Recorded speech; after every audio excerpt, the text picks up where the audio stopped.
No nosso próximo programa vamos falar sobre os bombeiros de Lisboa. Bom, é uma história que, a bem dizer, ela tem raízes muito antigas, mas eu vou começá-la só em 1852, é quando começa o Portugal moderno.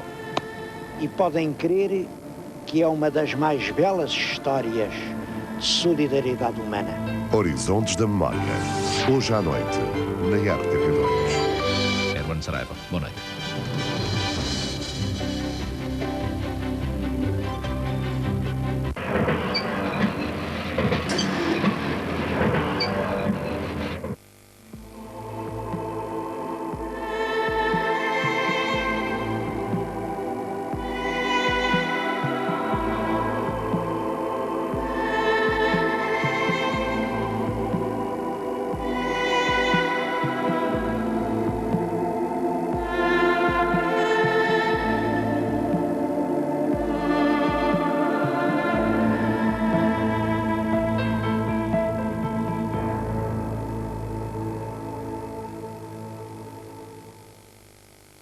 Senhores telespectadores, hoje vamos falar de bombeiros.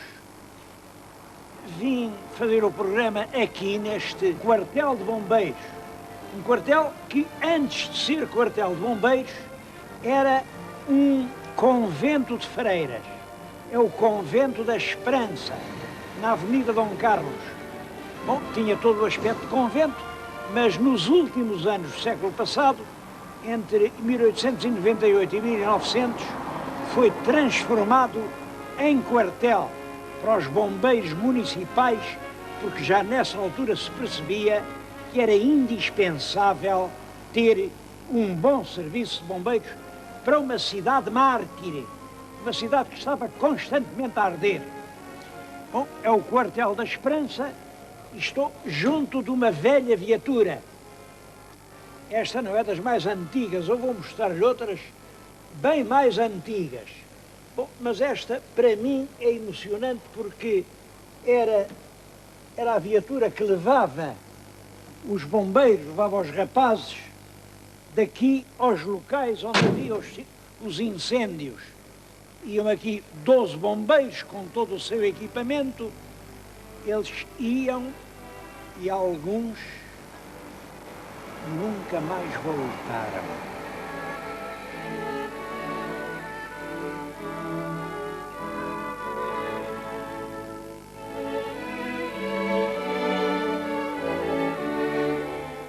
Atrás de mim, o que veem é uma lápide, aqui no Quartel da Esperança, que conserva os nomes de bombeiros que morreram tentar dominar incêndios.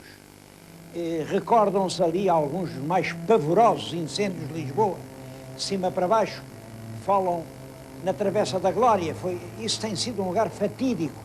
Não era só então o terrível incêndio do asilo Dona Maria Pia, o da Travessa do Corpo Santo, o da calçada de Santa Amaro, um incêndio terrível na cadeia do Limoeiro, em 1919, foi quando eu nasci. O fogo de Canessas, o da Rua Direita de Marvila, queimou imensas casas. Bom, e este já mais do nosso tempo, o da Igreja de São Domingos, onde morreram 2 rapazes que saíram aqui deste quartel, naturalmente, iam naquela caminhonete, e finalmente o incêndio do Chiado, também lá morreu um, era um subchefe. Ali estão 16 nomes, mas a lista dos que morreram para salvar a vida dos outros, dos que deram tudo numa atitude altruísta para evitar que o fogo destruísse as vidas e os haveres dos seus semelhantes, é muito maior. Eu acho que nem 10 lápides daquelas conseguiam conservar os nomes dos bombeiros que até hoje morreram em Portugal. Porquê é que aqui só estão aqueles? Por uma razão muito simples. Isto é um quartel, vem lá em cima, BSB, Batalhão de Sapadores Bombeiros.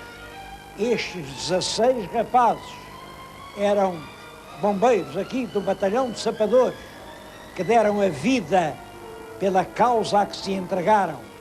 Mas no país não há só os sapadores bombeiros, também as corporações dos bombeiros voluntários têm os seus mártires, que seria injusto não lembrar.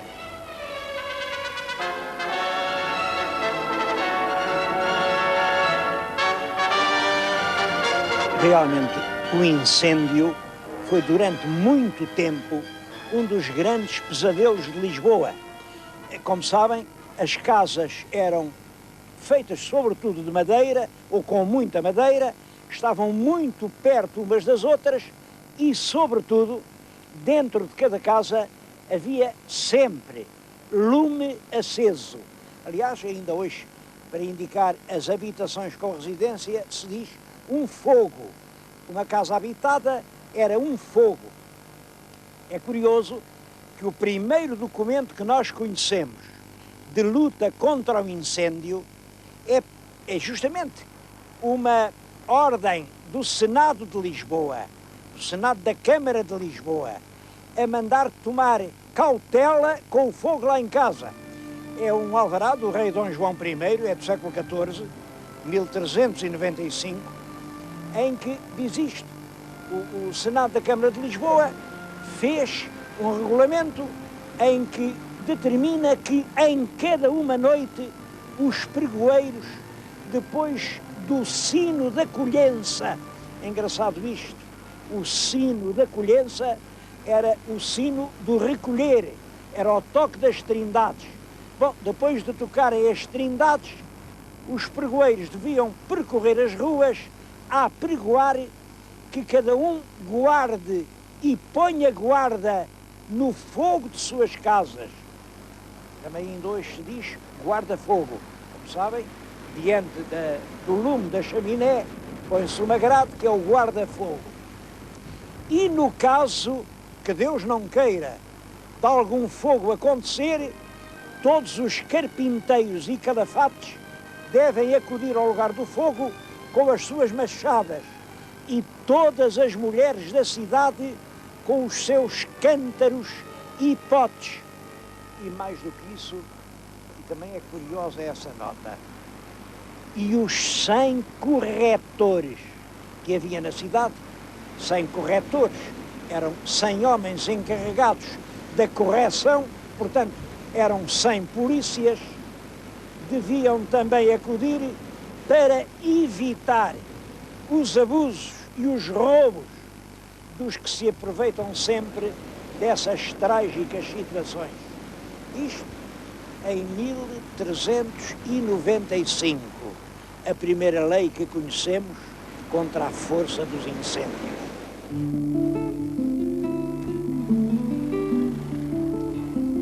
Para falar dos bombeiros voluntários em Portugal, escolhi um sítio que, como vão ver, não é dos melhores, porque isto é ao cimo da Rua do Alecrim, passam aí os carros, fazem imenso barulho e as condições não são as melhores.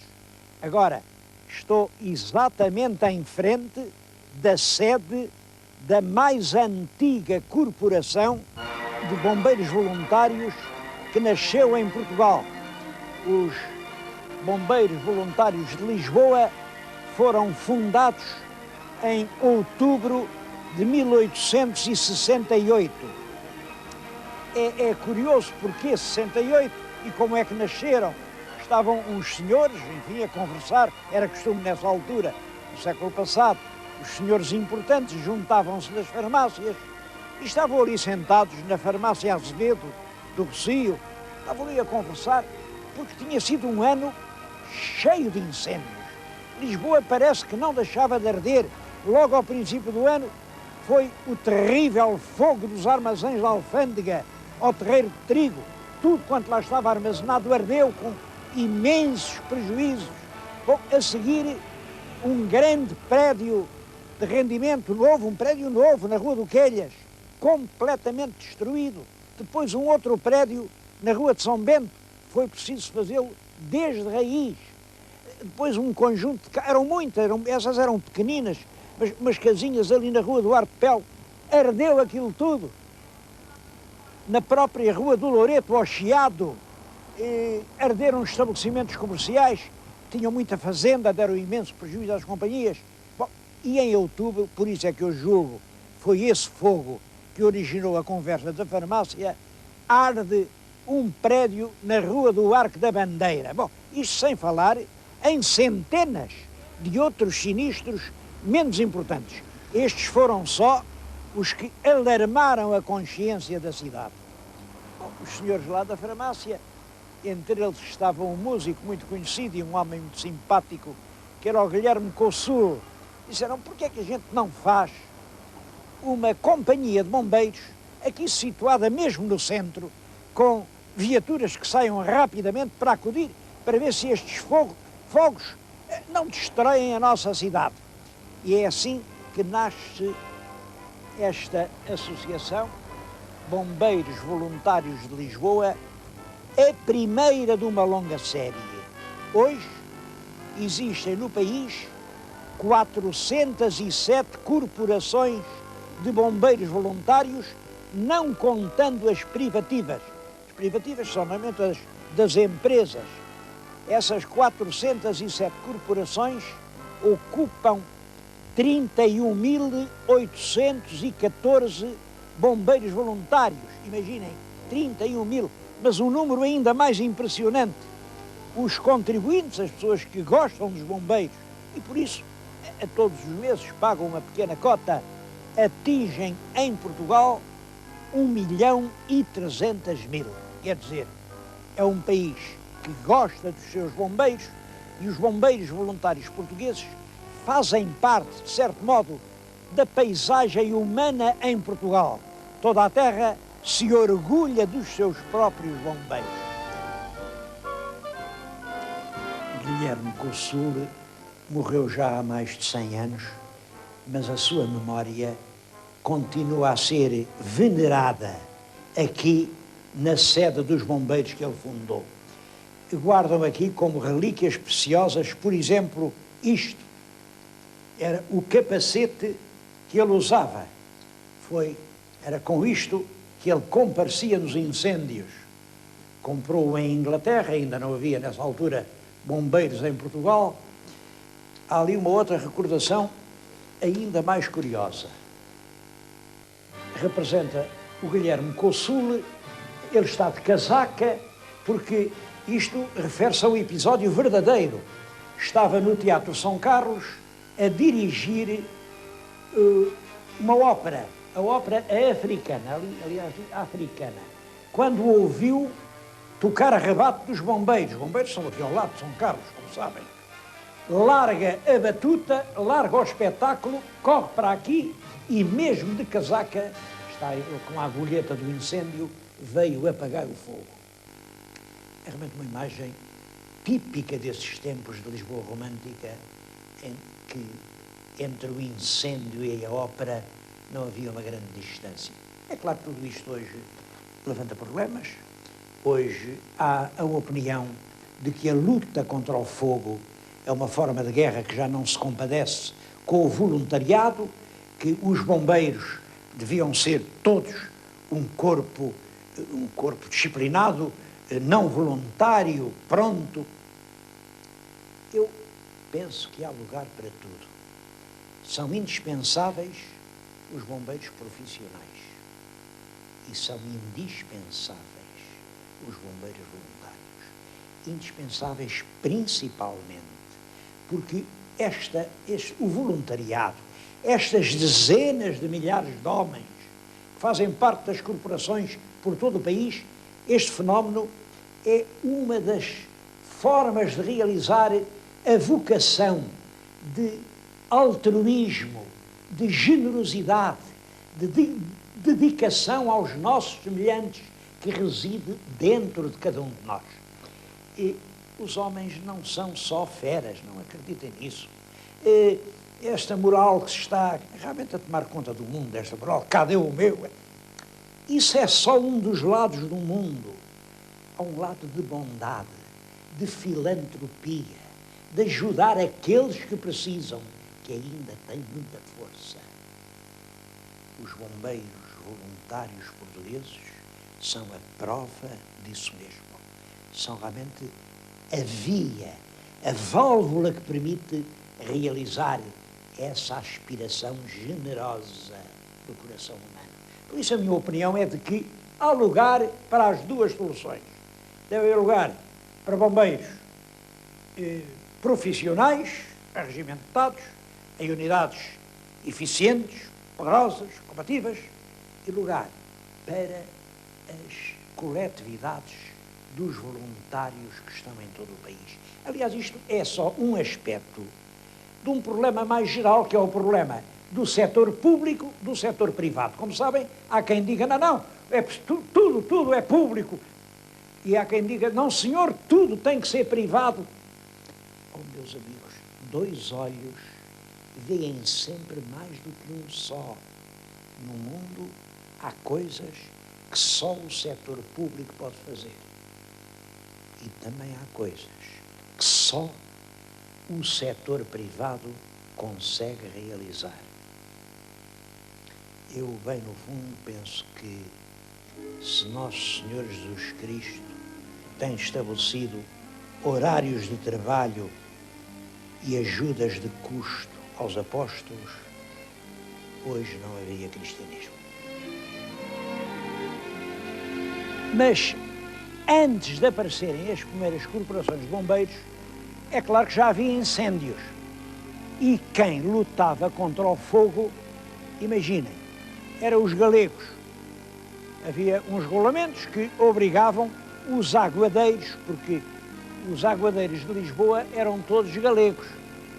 Eles até diziam, estes lisboetas são tão estúpidos que a água é deles e nós vendemos-lhe.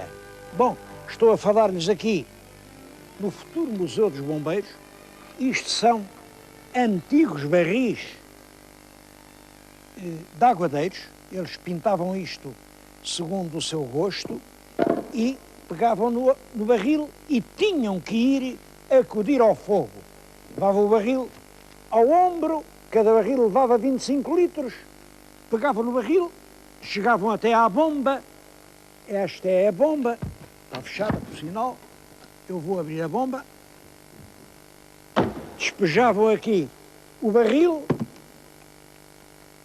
enquanto os funcionários que estavam aqui davam a esta bomba,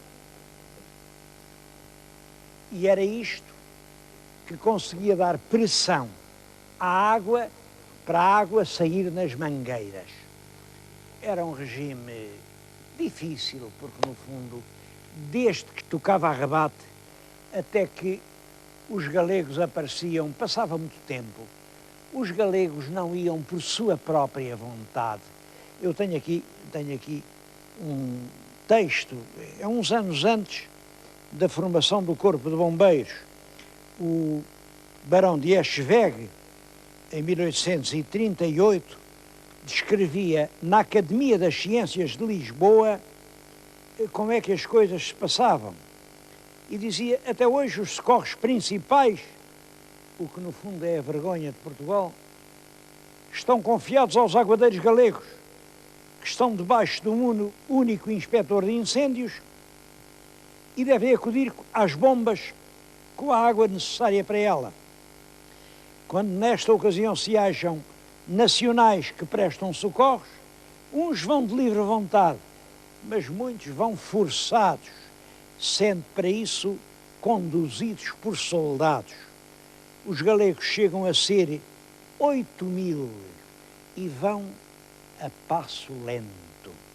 Bom, esta situação dos galegos aguadeiros dura até 1852.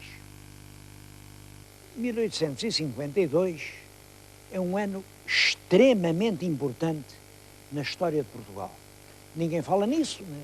Mas reparem, em 1852 é que é decretado o ato adicional à Carta Constitucional.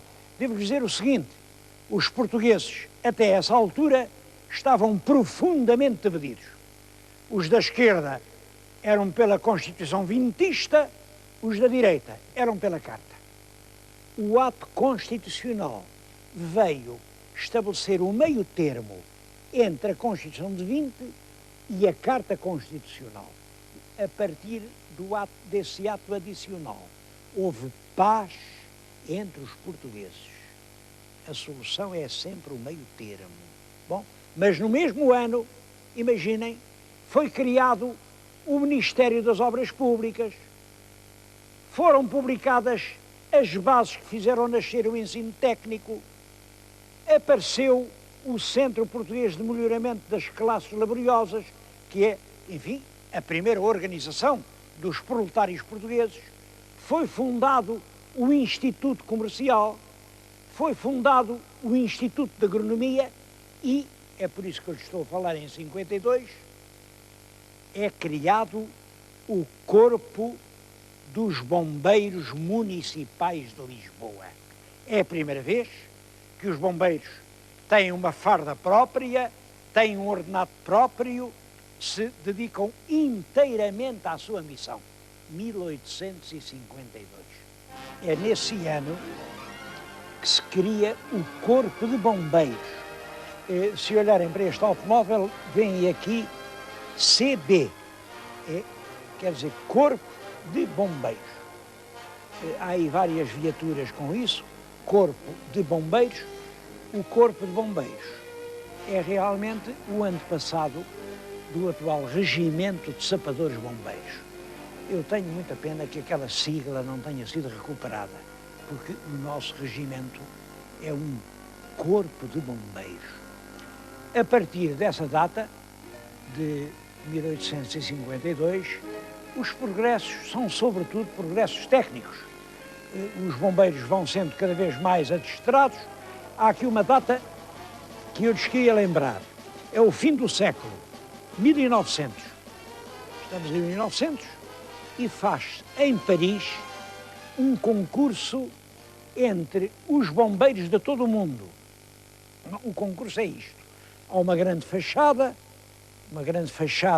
em chamas, tem 20 metros de largo, é preciso extinguir o incêndio na fachada e é preciso tirar de lá de dentro 3 pessoas que estavam em risco de vida. Havia 20 inscritos. O primeiro a concorrer foram os Estados Unidos. Eles conseguiram apagar o fogo, conseguiram salvar as 3 vítimas, mas demoraram para isso 17 minutos. Bom, o segundo a concorrer foram os húngaros. Demoraram para isso 16 minutos. Os terceiros concorrentes foram os portugueses.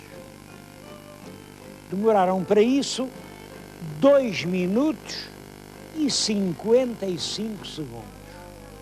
Ainda faltava concorrerem 17, mas os outros 17 desistiram perante o tempo português. Eu acho que isto é realmente uma coisa muito bonita, muito bonita. Os bombeiros portugueses classificaram-se como os mais rápidos do mundo. Bom, desde então, os progressos principais têm sido meios técnicos. Eu mostrei-lhes há bocado uma bomba. Aquela bomba era conduzida à mão, depois puxada à mão por essas travessas, lá conseguiram atrelar uns moares, uns animais, mas era muito difícil. E só, agora estou junto do primeiro, este sim, foi o primeiro automóvel a servir os bombeiros em Portugal. É um automóvel francês, marca Brasier. Ele entrou em Portugal em 1906. Era um carro de turismo, não sei de quem era de um senhor certamente de algum fidalgo, mas em 1912 os bombeiros compraram-no e transformaram-no num rápido socorro. Como veem, ele tem em cima umas escadas, tem um bocado de mangueira. Bom, e este foi o primeiro automóvel português que acorreu, ainda hoje está realmente com muitos elementos Este volante é da Primitiva. Aqui atrás iam os bombeiros que iam apagar o fogo. Eu estou na primeira viatura automóvel dos bombeiros portugueses, estreada em 1912. Depois dos carros mais antigos, vamos ver os mais modernos. São estes 5 que estão na nossa frente. Chegaram hoje mesmo. Ainda nenhum deles teve nenhuma missão a cumprir. Isto é o mais perfeito, o mais completo que existe em todo o mundo. Cada um deles transporta dentro de si o equipamento para salvamentos de todos os géneros. Está, aliás, ali uma exposição do equipamento. Bom, e também é bonito o seguinte: quanto é que isto custou ao Regimento de Sapadores Bombeiros? Olhem, custou trabalho. Foi o regimento que assegurou a segurança e a proteção da Expo. E a Expo, em vez de pagar com dinheiro a presença dos bombeiros e tudo o que eles lá fizeram, pagou com estes 5 prontos socorros. Outra história bonita. É claro, 5 unidades destas tornaram desnecessárias algumas das outras, ainda modernas, ainda muito boas, mas que já não têm lugar. E o que nós fizemos foi oferecê-las a 2 países irmãos. Uma delas vai para Moçambique, a outra vai para São Tomé. É assim que os irmãos procedem. Há uma frase na Bíblia de que muita gente se esquece. Quem disser que ama a Deus, mas não amar a seu irmão, é um mentiroso.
Boa noite, renovamos os votos de que esteja a passar um ótimo serão com a RTP2.